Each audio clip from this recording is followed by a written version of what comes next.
दोस्तों, एक के बाद एक झटके इजराइल को तो एक तरफ से लग ही रहे हैं, लेकिन आपको मालूम होगा जब ईरान और इजराइल के बीच संघर्ष विराम हुआ था यानी सीजफायर हुआ था, तब भी कहा गया था कि इजराइल मानेगा नहीं। वजह क्या है कि इजराइल की बड़ी थूथू हुई है। इजराइल की मतलब बेंजामिन नेतन्याहू की थूथू हुई है।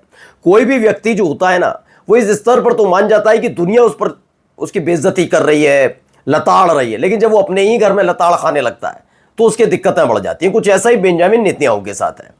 दुनिया भर में इजराइल कैसे एक्सपोज हुआ उसकी चिंता उन्हें थी, लेकिन उतनी नहीं जितनी अब उनको अपनी सत्ता जाने की चिंता थी। इसीलिए सीज फायर से ठीक पहले 4 घंटे तक जिस तरह से ईरान ने इजराइल को दहलाया और उसके बाद इजराइल के सीज फायर पर मोहर लगाई, उससे बेंजामिन नेतन्याहू खार खाए बैठे। अब एक बड़ा कदम उठा लिया है, ईरान के राष्ट्रपति की हत्या करने का पूरा प्रयास किया गया। ये एक बहुत बड़ी खबर आज आपको दिखाने जा रहा हूं, लेकिन इस बात की चर्चा कहीं नहीं होगी। और खास तौर पर आपने देखा होगा कि ईरान के राष्ट्रपति अभी स्वस्थ निकल कर भी आए थे और एक विदेशी न्यूज चैनल को इंटरव्यू भी दिया था। उन्होंने कहीं अपने लिए रोना पीटना शुरू नहीं किया।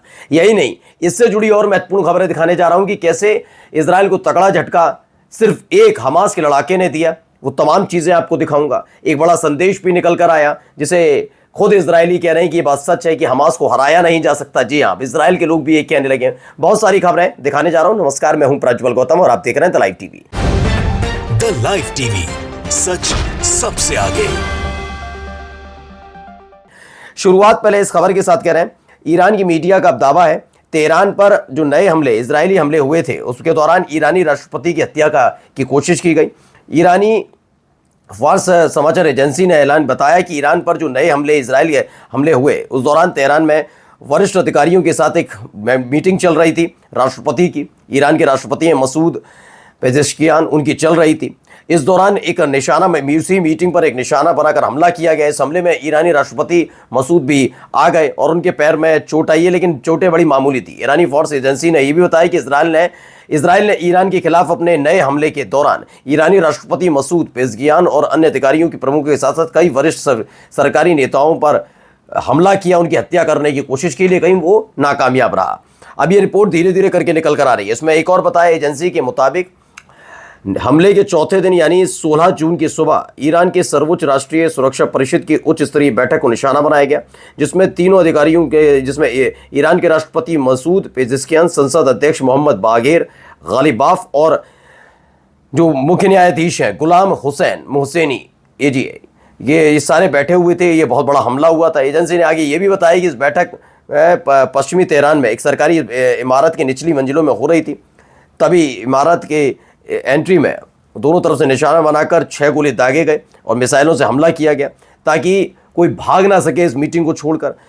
वेंटिलेशन भी बंद किया जा सके। लेबनानी हिजबुल्लाह के पूर्व महासचिव हसन नसरल्लाह की हत्या के जिस तरह से की गई थी उसी तरीके का इस्तेमाल यहाँ पर किया गया था, लेकिन यहाँ पर असफल रहा इजराइल और इनकी जान बच गई। लेकिन अब ये देखिए कितना बड़ा युद्ध होने जा रहा है। खुद सोचिएगा, ये हमले लगातार किए गए। तो अब आइए कुछ खबरें आपको दिखाता पहले चल रहा हूँ। इस वीडियो को ज़रा देखिए। पहले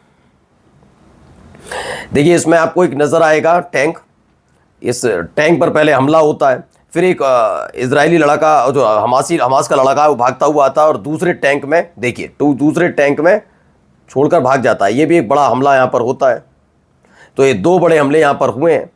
ये 2 बड़े हमलों की जो तस्वीर निकल कर आई, इसके साथ साथ जो दावा किया गया वो भी मैं आपको बताता चल रहा हूँ।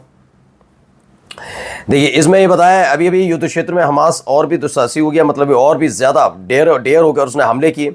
दावा जो वीडियो सामने है उसके मुताबिक उत्तरी गजा में एक अकेला लड़ाका, एक फिलिस्तीनी बंदूकधारी लड़ाका एक इमारत की मलबे के बाहर निकलने में कामयाब रहा। उसने 401 ब्रिगेड के एक मरकबा टैंक के विस्फोट को उड़ा के भाग गया।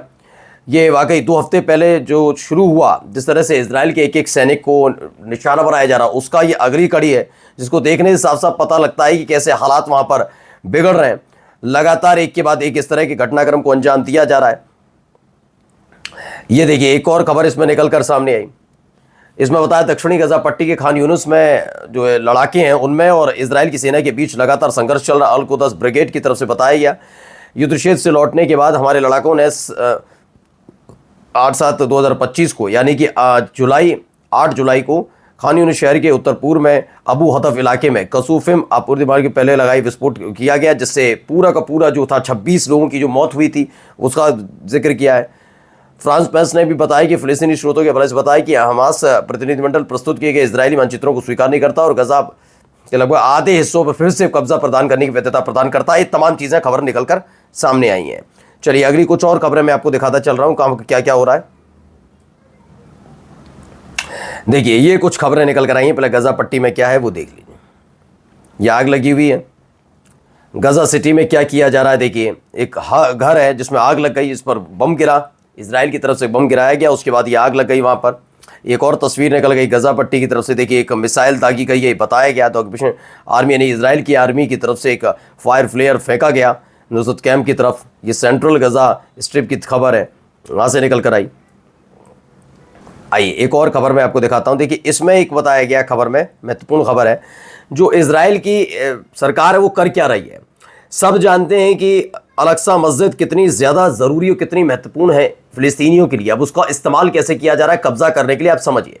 पिछले कुछ दिनों से आप लगातार कुछ तस्वीरें देख रहे होंगे। अभी एक सैनिक जिसकी मौत भी हो गई गजा के हमले में, हमास के हमले में गजा में, उसका भी दिखाया था। वो एक वेडिंग सेरेमनी में गया था और वो अल-अक्सा मस्जिद के सामने खड़ा था। यानी क्या हो रहा है कि अब फ़िलिस्तीन में जो इस्लामी पवित्र स्थल है उन पर बसने वालों की उपस्थिति को प्रदर्शित करने के लिए एक नया तरीके के उसे डाइवर्ट किया जा रहा है। मतलब पवित्र स्थानों को एक सेलिब्रेशन का प्लेस बना दिया जा रहा है, जिससे वो आस्था का प्रतीक ना रह पाए। अल-अक्सा मस्जिद के जो परिसर है वहाँ कड़ी सुरक्षा व्यवस्था और अरब और अंतर्राष्ट्रीय चुप्पी के बीच लगातार वहाँ पर वेडिंग सेरेमनी हो रही है। ये के उल्लंघन केवल अल-अक्सा तक सीमित नहीं बल्कि हेब्रोन की इब्राहिम मस्जिद तक भी फैल गया है, जहाँ कुछ ही दिन पहले एक शोरगुल भरे मजे में विवाह समारोह हुआ, नाच गाना हुआ, क्या कुछ किया जाता है इजरायलियों की तरफ से वो सब हुआ, जबकि फ़िलिस्तीनियों का उस इलाके में आना मना है एक मस्जिद के अंदर।